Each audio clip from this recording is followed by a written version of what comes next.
Aturan BNPB mewajibkan calon penumpang transportasi umum yang akan berpergian keluar kota menunjukkan hasil rapid test virus corona menuai gugatan. Adalah Muhammad Soleh, seorang pengacara asal Surabaya yang mengajukan gugatan uji material ke Mahkamah Agung.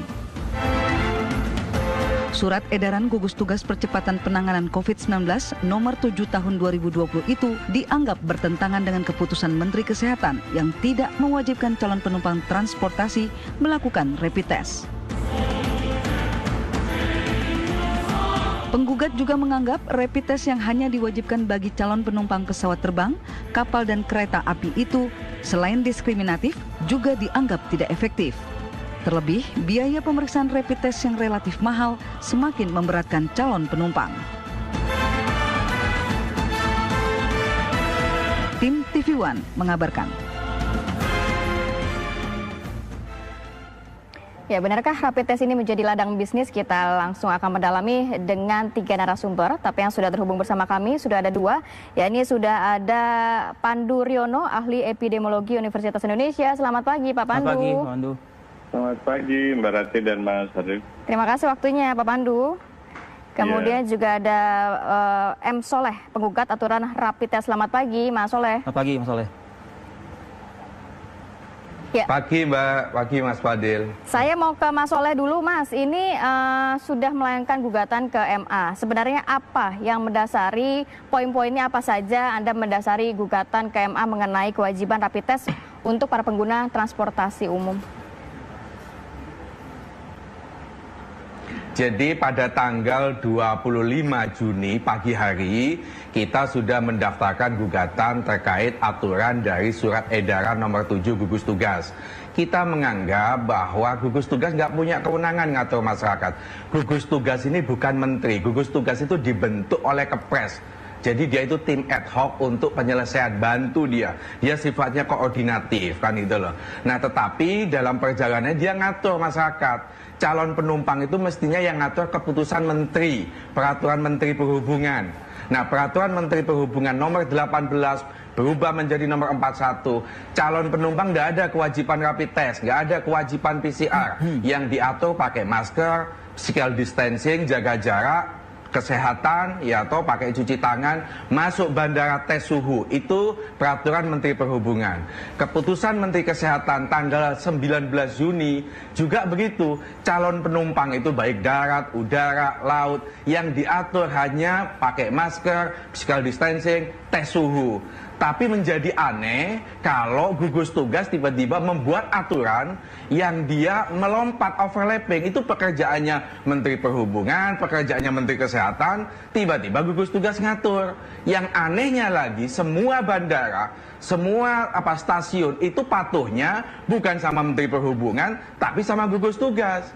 Nah karena saya ini sudah 2 kali disuntik rapid test, maka saya berpikir yang dirugikan tidak hanya saya, tapi puluhan ribu setiap hari orang itu menggunakan jasa transportasi ini.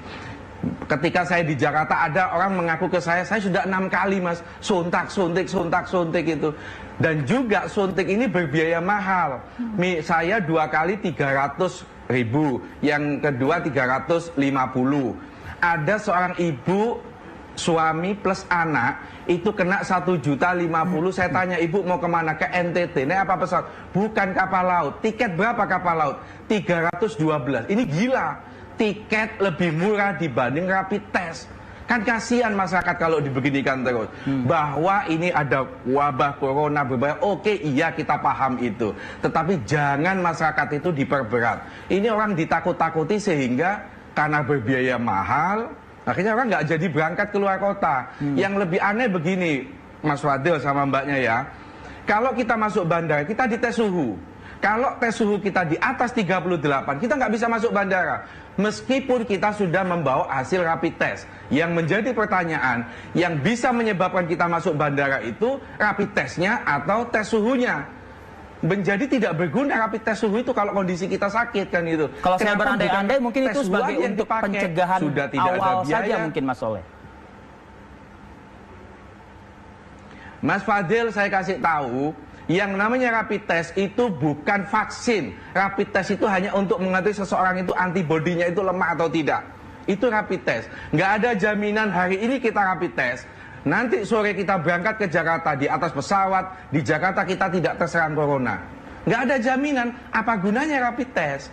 Nah, tanggal 25 pagi kita gugat, sore sudah rame di media sosial, sudah rame di berita-berita online. Besoknya tiba-tiba gugus tugas membuat aturan berubah. Karena kita gugat itu dari 3 hari jangka waktunya menjadi 14 hari. Nah, ini menurut kita butuhnya bukan berubah jangka waktu, tapi ini harus dicabut aturan ini karena ini merugikan masyarakat. Banyak keluhan, misalnya orang nggak bisa naik kapal laut, sudah kadung beli tiket nggak bisa masuk pelabuhan karena nggak punya bukti hasil rapid test. Misalnya lagi ada di pelabuhan Gilimanuk ini banyak keluhan juga. Sopir-sopir mengeluh karena harus mengeluarkan uang 250.000 iya, karena harus rapid test. Mas Soleh, ya, kalau melihat kan tadi Mas Soleh mengatakan sudah diperpanjang menjadi 14 hari, tapi Mas Soleh tetap menginginkan untuk dicabut.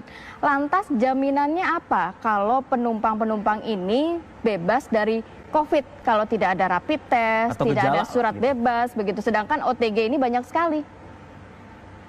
Loh, saya tadi kan mengatakan apa jaminannya saya hari ini rapid test, saya sudah naik bandara lolos, oke, besok lusa saya kena. Rapid test itu masih berlaku loh. Nggak ada jaminan juga. Karena ini bukan vaksin, ini hanya untuk mendeteksi saat itu ketahuan antibodinya dia lemah. Orang yang reaktif hasilnya belum tentu dia kena corona. Bisa jadi kena virus lain, influenza dan lain-lain. Jadi ini nggak ada jaminan. Itu satu. Yang kedua, bukankah kita sudah dites suhu yang di atas 38 karena demam atau penyakit-penyakit yang lain, dia nggak bisa berangkat. Tes suhu ini menurut saya jauh lebih efektif dan tidak berbiaya, tidak merugikan konsumen. Itu satu. Ya, yang ketiga begini, rapid test saya ini pagi itu hasilnya nggak bisa kita tunggu loh di rumah sakit. Malam baru bisa keluar hasilnya. Artinya apa? Kita sebagai calon penumpang nggak bisa saat itu mau berangkat ke Jakarta, nggak bisa saat itu naik kereta, nggak bisa. Baru besoknya. Jadi bukankah ini menurut saya mempersulit kita sebagai calon penumpang gitu loh. Kita tidak dipermudah sekarang. Saya naik pesawat aja kapasitas 160, yang naik nggak sampai 15 orang kok. Kalau di model kayak begini, orang malah nggak berangkat lagi. Bagaimana ekonomi ini bisa pulih kalau modelnya diperberat seperti ini, dibikin susah. Kembali lagi aja menurut saya, gugus tugas nggak punya hak untuk ngatur masyarakat. Dia hanya sebagai tim pengarah. Barulah Kementerian Perhubungan, Kementerian Kesehatan yang membuat aturan larangan itu, bukan gugus tugas. Yang Anda fokuskan ini gugus tugasnya atau rapid testnya?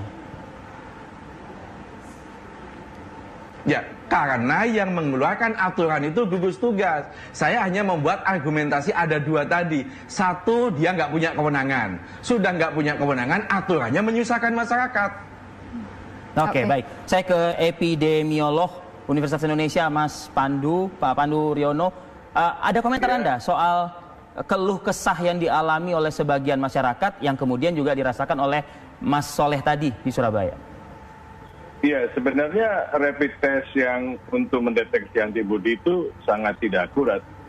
Jadi dia hanya mendeteksi antibodi yang biasanya lebih dari seminggu baru terbentuk antibodinya dan bisa dideteksi oleh rapid test tadi. Tidak pernah dianjurkan rapid test untuk screening maupun untuk diagnostik. Karena hasilnya non-reaktif itu bukan berarti dia tidak terinfeksi. Iya, dia bisa saja terinfeksi.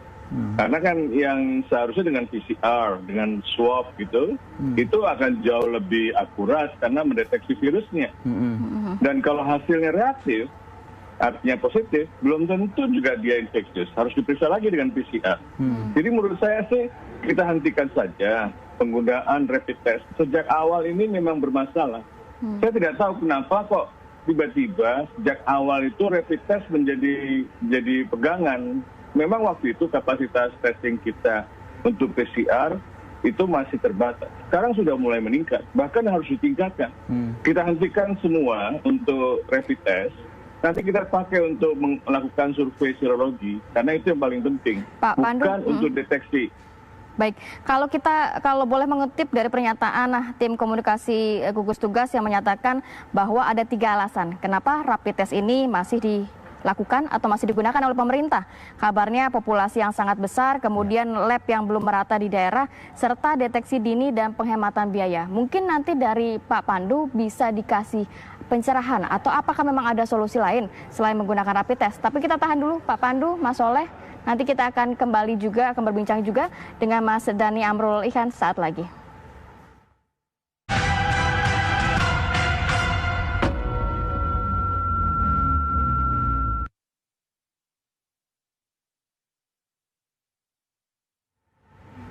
Baik, Anda juga masih menyaksikan Apa Kabar Indonesia Pagi, masih juga dengan Pak Pandu, Mas Soleh, dan juga sudah ada Mas Dhani Amrul Ihdan, tenaga ahli utama KSP. Assalamualaikum, selamat pagi Mas Dhani.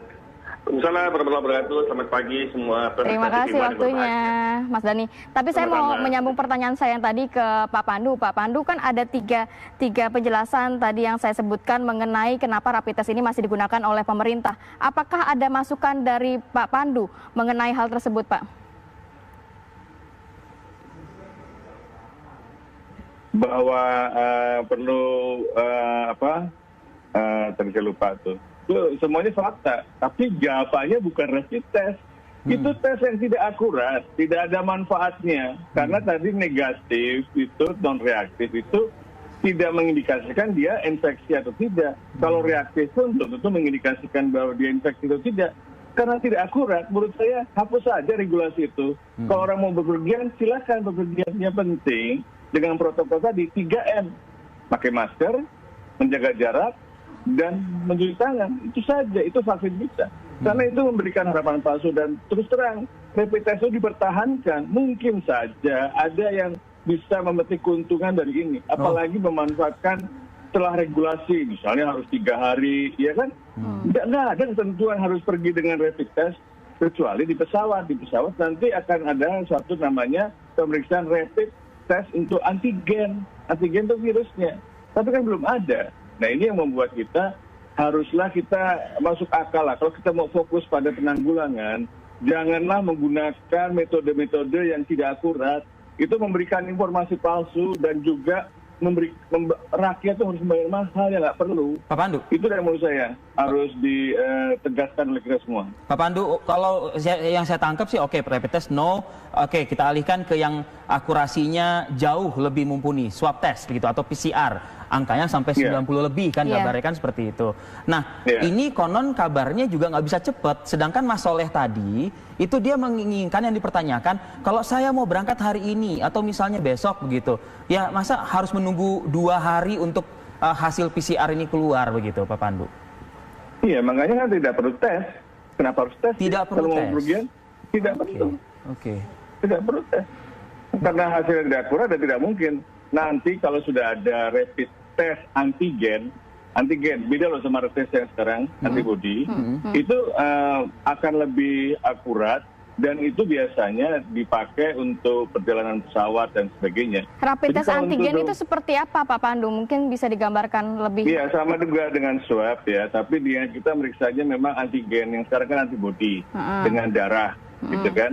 Dan sebenarnya pemeriksaan PCR yang dengan di lab itu dalam waktu sehari selesai. Kalau dengan Gen Expert itu atau tes cepat molekuler 4 jam selesai. Tapi itu belum ada kan saat ini?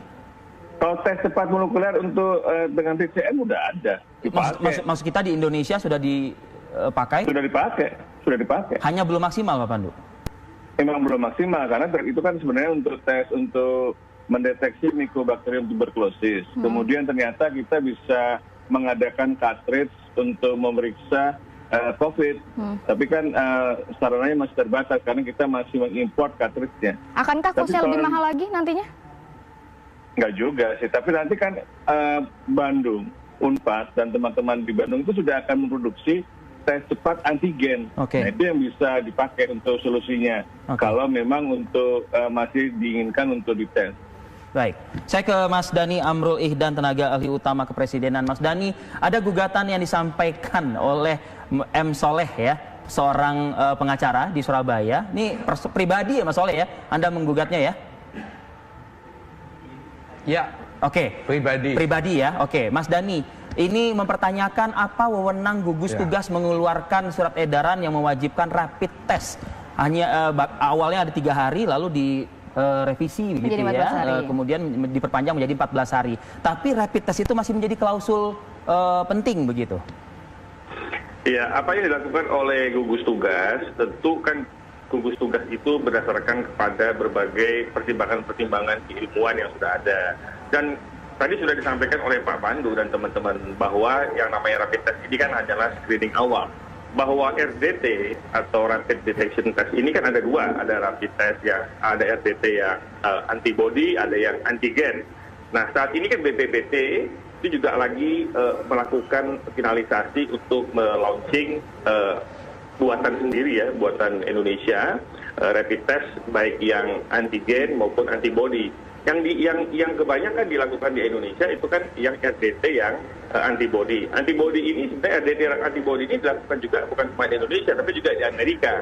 Kalau yang RDT antigen dilakukan di Korea Selatan dan Malaysia. Ini kan juga dengan plus minus yang ada ya, kita melakukan ini diagnosis awal ya, sebagai screening awal. Jadi ini bukanlah merupakan suatu kesimpulan akhir, kita juga sama-sama sepakati bahwa ini adalah sebuah screening awal yang harus dilakukan dengan tahapan-tahapan berikutnya, bahwa yang paling penting tadi yang Pak Pandu sampaikan tadi, pada ujung-ujungnya adalah kembali kepada kesadaran masyarakat untuk melakukan social distancing, masker dan sebagainya.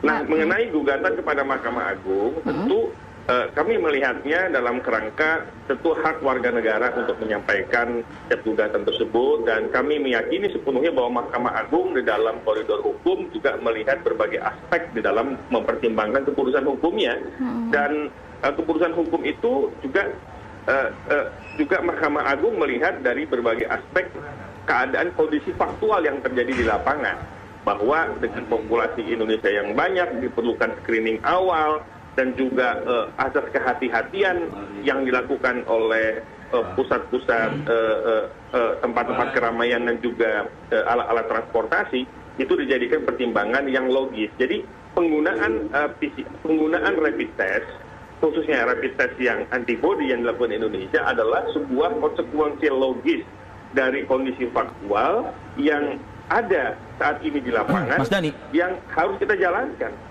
Oke, Mas, tapi begini, seberapa sense of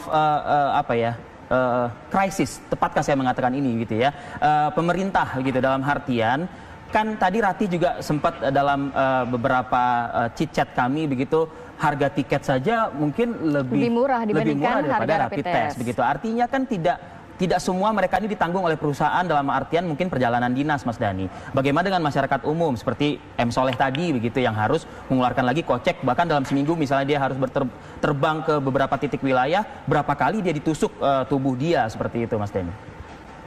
Ya, tentu mengenai harga ya, karena memang harganya kalau yang antibody ini sekitar 200.000, 300.000, kemudian yang antigen juga itu lebih mahal memang harga ini. Ini juga kita lakukan evaluasi dan pemerintah cari solusi ya. Bagaimana supaya jangan sampai ini harga tes ini lebih membebani masyarakat secara lebih jauh sehingga harga tiketnya juga sudah mahal, tesnya juga mahal ya. Ini kita juga lagi cari solusi yang tepat, sumber-sumber yang juga tepat untuk menurunkan pembiayaan dari tes rapid test ini. Ini kita terus cari solusi ya, Mbak. Mas Dhani, kalau saya boleh mengutip dari pernyataan YLKI yang menyatakan ternyata biaya rapid test ini cukup tinggi karena memang pemerintah tidak menetapkan harga eceran tertinggi, dalam arti ini dilempar ke masing-masing instansi saja. Nantinya akankah mungkin ada standar untuk rapid test hanya sekitar 100 atau 200 ribu begitu? Tidak boleh lebih? Iya, ada standarnya, Mbak. Tentu kan ini kan karena ini juga pengadaan barang dan jasa dalam hal rapid test ini juga dilakukan secara transparan, dan kita harus melihat sumber-sumber yang paling efisien, efektif, tapi juga memberikan kualitas dan ketepatan dari pemeriksaan yang lebih cepat dan tepat. Oleh karenanya, maka mengenai harga tentu dilakukan evaluasi secara menyeluruh, bagaimana pembandingnya, sehingga betul-betul harga itu bisa lebih efisien dari yang terjadi sekarang. Tapi kalau dari angka 700 triliun rupiah dana yang dikeluarkan pemerintah, berapa persen subsidi yang diberikan untuk rapid test masyarakat, Mas Dhani? Nah, nanti untuk mengenai cascading angka-angka ya, yang dialokasikan untuk rapid test berapa, PCR berapa, laboratorium berapa, rumah sakit bagaimana, itu ada alokasi detail di Kementerian Kesehatan dan gugus tugas. Nanti coba kita bisa cross-check dengan detail angkanya di sana ya. Mas Dhani, pemerintah itu juga ikut mengontrol nggak sih Mas kebijakan-kebijakan rapid test yang dilakukan ini Mas? Oh, kontrol melalui gugus tugas, karena kan rapid test ini kan kebijakannya di masing-masing daerah juga ada. Daerah melihat bagaimana pengadaan rapid test, lalu kemudian akan didistribusikan ke titik-titik yang di area mana.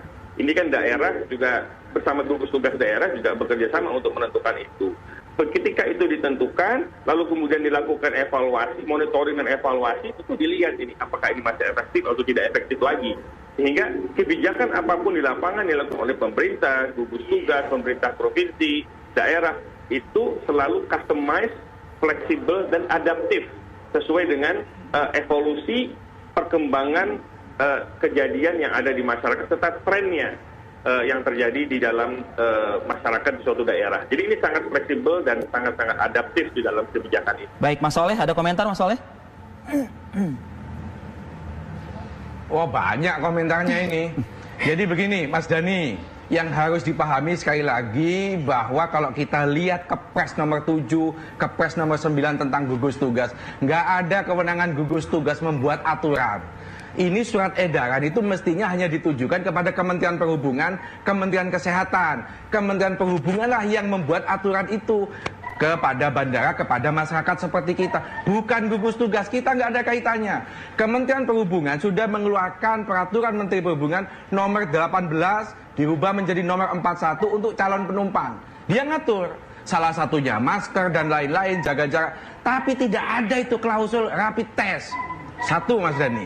Yang kedua, ada surat keputusan Menteri Kesehatan untuk calon penumpang yang dikeluarkan tanggal 19 Juni juga tidak mewajibkan adanya rapid test. Saya jadi bingung, pintar mana Kementerian Kesehatan soal kesehatan masyarakat antara Kementerian Kesehatan dengan gugus tugas. Gugus tugas itu hanya kelompok perwakilan Kementerian Kesehatan dan kementerian-kementerian terkait, muncullah gugus tugas. Dia sifatnya hanya koordinatif.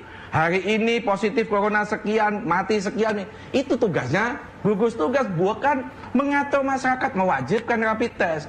Di sisi yang lain, rapid test ini sangat membebani. Coba Mas Dhani kalau nggak percaya, datang itu ke rumah sakit itu. Baik, Mas Soleh. Antri untuk daftar aja saya yang rapid test kedua itu butuh waktu 1 jam untuk antri daftar. Saking banyaknya orang mau pergi, yang naik kereta api, yang naik kapal laut maupun pesawat. Anehnya orang bepergian antar kota lewat bis, nggak ada itu aturan rapid test. Padahal sama-sama rentan dong kalau itu bicara soal rentan terserang virus corona. Mungkin Mas Dhani bisa dijelaskan ini soal kepresnya itu, Mas Dhani. Wewenang ya. Tadi itu putus ya Mas. Saya nggak dengar tadi itu. Tadi putus, sambungannya putus. Oh, artinya kalau saya bisa mungkin Mas Dhani bisa menjelaskan juga lah kepada publik, kepada Mas Soleh juga latar belakang, mungkin mendirikan gugus tugas ini dulu melalui kepresnya Pak Presiden dan lain sebagainya, Mas Dhani. Bagaimana Mas? Karena begini Mas Dhani, tadi Pak Mas Soleh mengatakan bahwa sebenarnya bukan tupoksinya atau bukan ranahnya dari tim gugus tugas untuk memberikan surat edaran kewajiban rapid test karena dalam peraturan Menteri Perhubungan, peraturan Menteri Kesehatan tidak diwajibkan rapid test untuk pengguna transportasi umum. Iya, tentu kan Kementerian Kesehatan itu mengeluarkan keputusan Kepmen ya. Kepmen itu kan dilakukan baru-baru terakhir ini. Nah, sementara gugus tugas itu mengeluarkan surat edaran ketika masa pembatasan sosial berskala besar. Ini dalam kerangka melakukan screening, karena salah satu tugas gugus tugas adalah melakukan screening, kontak tracking, dan melakukan pembatasan penyebaran. Jadi yang dilakukan itu dalam fase containment, kemudian delay, dan mitigasi. Itu 3 hal itu yang dilakukan oleh gugus tugas. Nah, ini kan dalam rangka containment dan mitigasi. Containment dan mitigasi ini jadi satu. Inilah yang dilakukan oleh gugus tugas sehingga melakukan screening di tempat-tempat yang dianggap menjadi pusat-pusat penyebaran atau risiko terjadinya penyebaran. Tapi kenapa kewajiban rapid test ini? Koridornya demikian.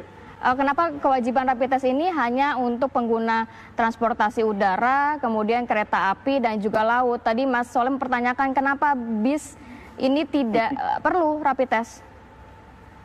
Ya, tentu kan itu dilakukan karena pada waktu itu kejadiannya demikian karena paling banyak itu kan risikonya di 3 sarana transportasi tadi.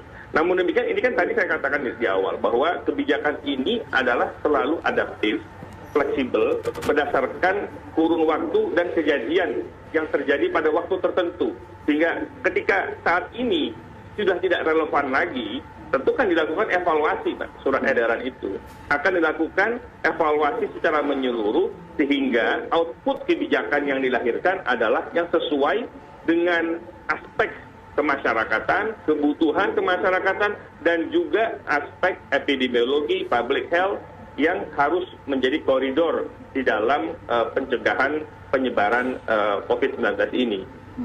Oke, baik, saya ingin ke Pak Pandu Riono deh mendengar komentarnya juga. Pak Pandu, usai jeda pariwara berikut ya, kita coba nanti dengar ulasan Pak Pandu lagi. Saat lagi pemirsa.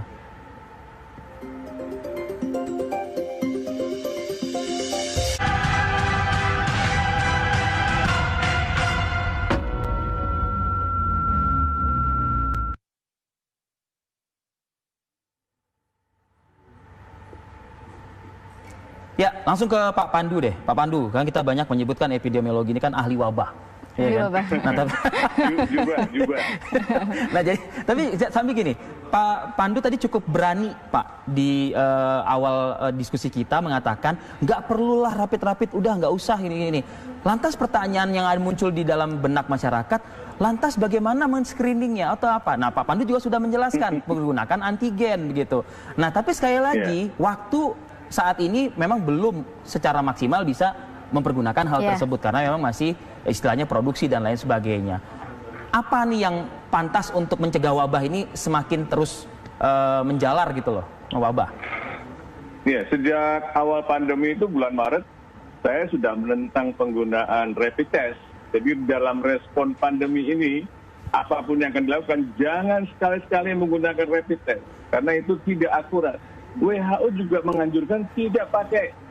Tetapi nggak tahu kenapa negara ini menggunakan rapid test dan banyak dipakai, banyak beli, dan kemudian harus menjadi kewajiban rapid test. Kalau kecurigaan Pak Pandu apa, Pak?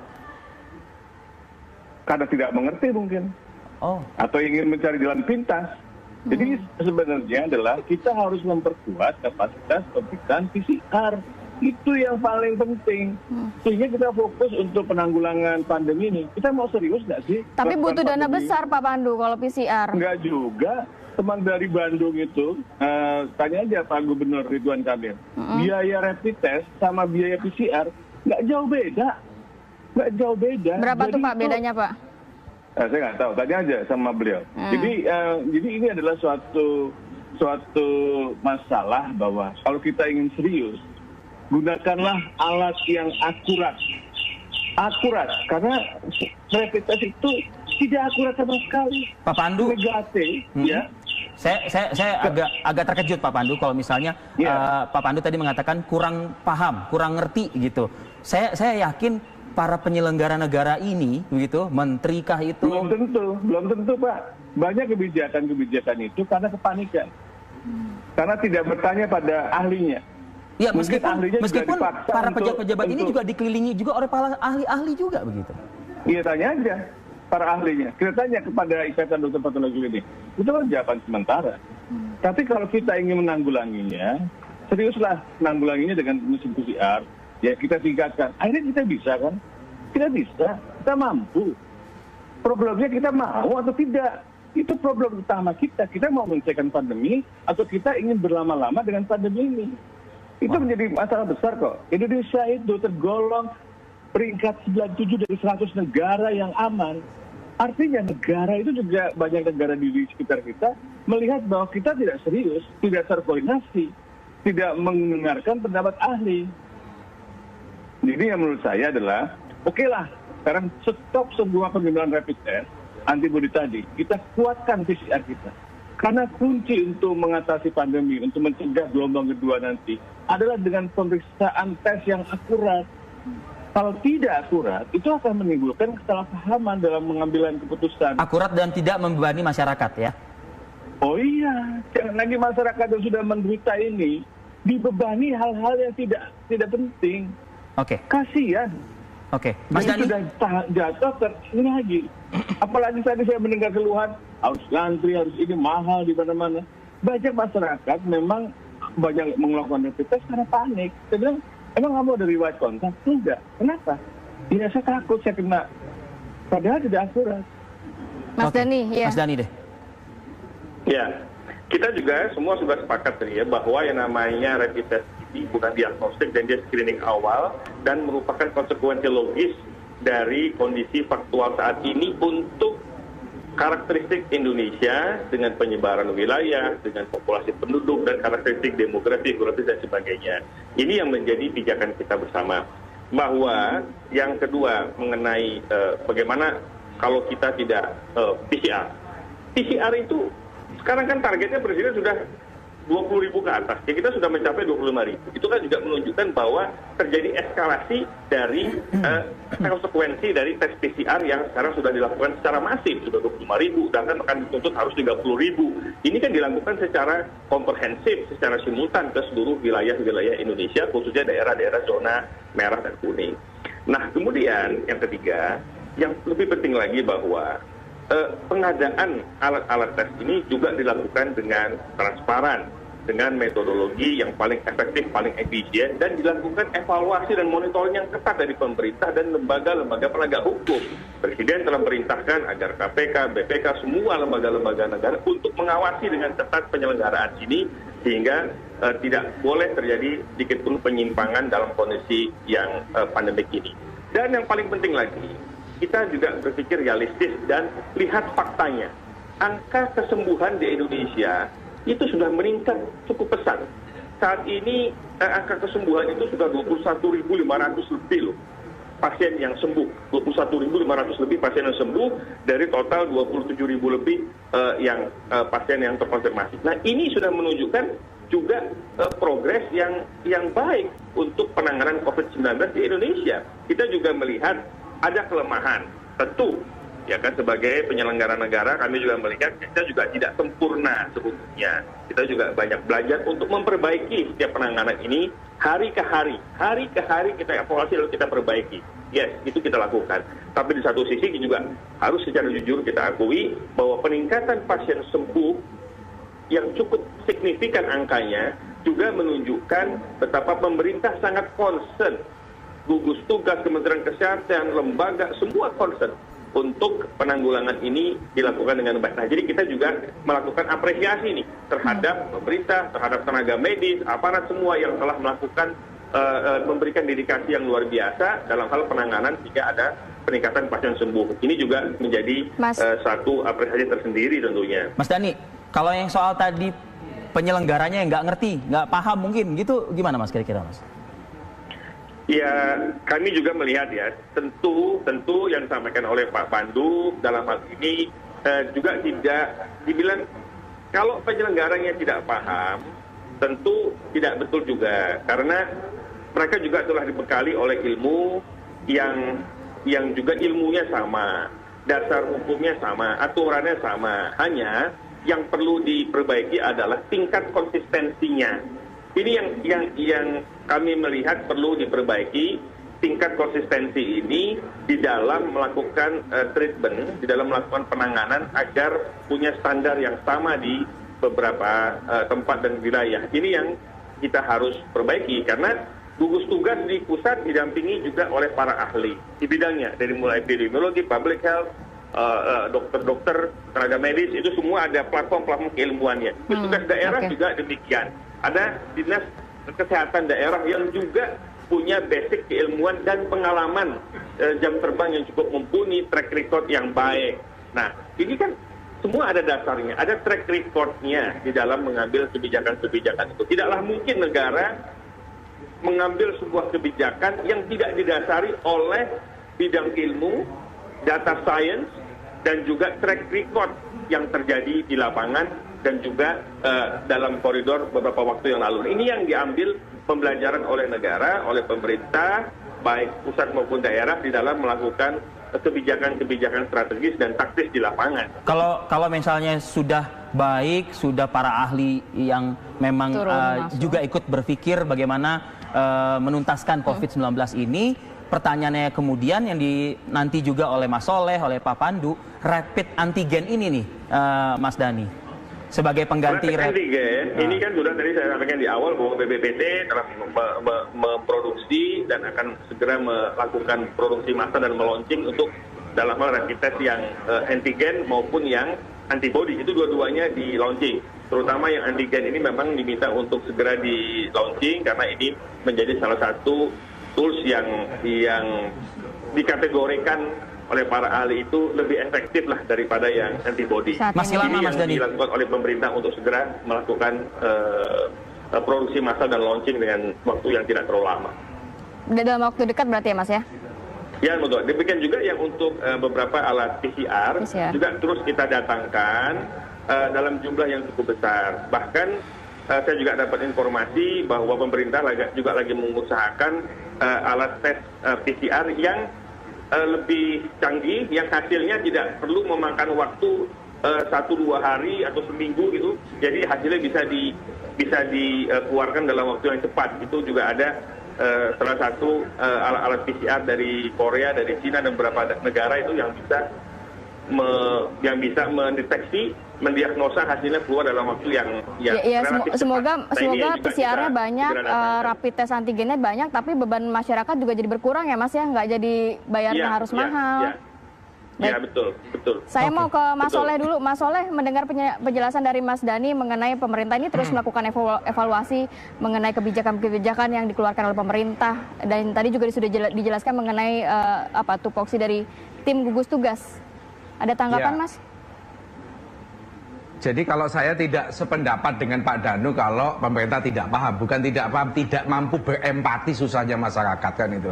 Buktinya BPJS dinaikkan dengan kondisi masyarakat yang lagi seperti ini, dan itu pun kita gugat juga, kita tinggal tunggu. Nah, Mas Dhani yang harus dijawab begini, kalau kita masuk bandara, masuk stasiun, suhu kita di atas 38 itu nggak bisa masuk, rapid test itu nggak ada gunanya. Uang 300.000 menjadi percuma kalau kita masuk bandara, suhu kita itu di atas 38. Kenapa bukan tes suhu aja yang digunakan untuk mendeteksi orang ini bisa masuk bandara, orang ini sehat atau tidak gitu. Kenapa harus rapid test? Itu satu. Yang kedua, besok Selasa kita akan gugat lagi surat edaran nomor 9 yang dia merubah jangka waktu 3 hari menjadi 14 hari. Karena yang kita tuntut, Mas Dhani, ini harus dihapuskan, menyusahkan calon penumpang, ya toh, berbiaya mahal, menghabiskan waktu, kita harus ke rumah sakit, pagi, malam harus ke rumah sakit lagi untuk ngambil hasil, baru besok kita bisa berpergian keluar kota, kan itu. Oke, sedikit saja ditanggapi mungkin Mas Dhani. Kesulitan masyarakat itu oleh karena pemerintah selalu mencari terobosan dan solusi yang terbaik bagaimana masyarakat supaya tidak terbebani, terutama yang berkaitan dengan harga ya, supaya lebih efisien tentunya.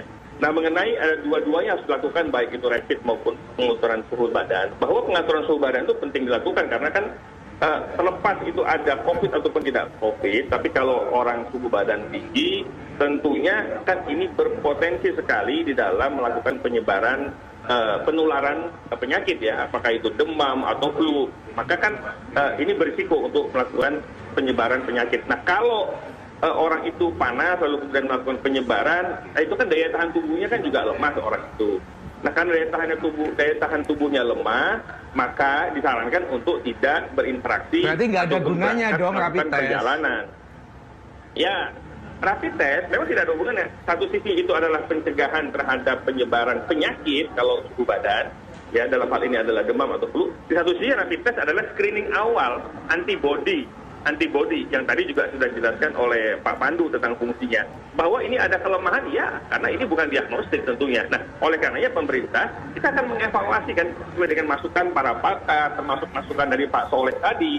Kita ya, Mas Dhani, kalau sama-sama ada kelemahan, Mas Dhani, Mas Dhani, kalau sama-sama ada kelemahan bahwa rapid test itu hanya untuk ngetes antibodi, tidak ada jaminan. Kenapa rapid test nggak dicabut, ditinggalkan, tes suhu aja yang dilakukan? Mungkin belum ada Ini gantinya, untuk upaya belum siap dengan pencegahan. gantinya mungkin Orang Mas Soleh. pakai masker, physical distancing.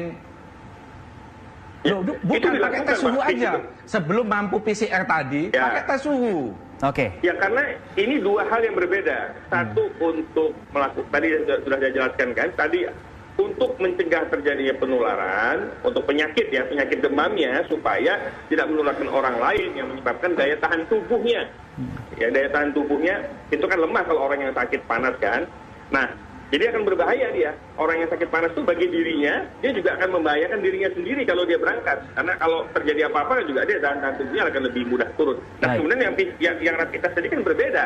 Baik. Dia hanya sebagai screening awal, bahwa screening awal ini seperti rapid test ini tidak lagi diperlukan ke depannya kalau memang para ahli berpendapat demikian dan diuji secara empirical, data sainsnya juga demikian, maka ini tidak menutup kemungkinan, terbuka kemungkinan kalau rapid test yang antibody ini juga direview atau tidak diperlukan lagi, Oke. diganti dengan PCR ataupun yang rapid test yang Mas antigen. Dhani, Peluang ini faktanya terbuka. sekarang dirubah. Bukan dibatalin loh itu. Faktanya ini kan dirubah dari 3 hari menjadi 14 hari. Artinya tidak ada keinginan dari pihak gugus tugas, pemerintah untuk mencabut ini. Gitu loh. Ini sudah membebani masyarakat ini. Cobalah yuk turun ke terminal, turun ke stasiun, turun ke bandara itu. Bagaimana orang itu susah ke rumah sakit itu. Keluar duit mahal, 300.000. Saya kemarin di Jakarta ada orang 6 kali disuntik itu karena harus bepergian. Saya besok Selasa ini mestinya harus rapid test lagi. Tapi karena saya sudah tes rapid test minggu lalu, oh masih berlaku. Kalau itu dirubah menjadi 14 hari. Kasihan masyarakat. Baik. Baik. Terima kasih Pak Soleh. Jadi saya kira itu yang sampaikan Pak Soleh itu data faktual di lapangan itu jadi masukan yang konstruktif bagi kami ya. Bagi saya akan Untuk sampaikan bahan juga evaluasi kepada ya, Mas teman-teman Dhani di ya. gugus tugas. Kita akan sampaikan ke teman-teman di gugus tugas untuk juga melakukan evaluasi terhadap data lapangan dari Pak Soleh dan dari teman-teman tadi. Jadi itu sangat-sangat konstruktif ya Pak Soleh ya, dan kita akan segera lakukan Baik. evaluasi secara menyeluruh itu. Terima kasih Pak Soleh masukannya. Terima kasih Mas Soleh, terima kasih Mas Dhani Amrul Ihdan, tenaga ahli utama kepresidenan. Pak Pandu Riono, Oke, makasih semuanya. kita tunggu ya Pak Ya. Pandu sama-sama ya Pak. Iya. Oke, baik. Terima kasih Pak Pandu. Semoga itu juga menjadi bahan evaluasi ya, nanti ke depan lebih baik dan juga lebih mudah untuk masyarakat. Tidak perlu lagi rapid test ya, Vi ya. Betul. Sesaat lagi kita akan mengajak pemirsa nantinya untuk melihat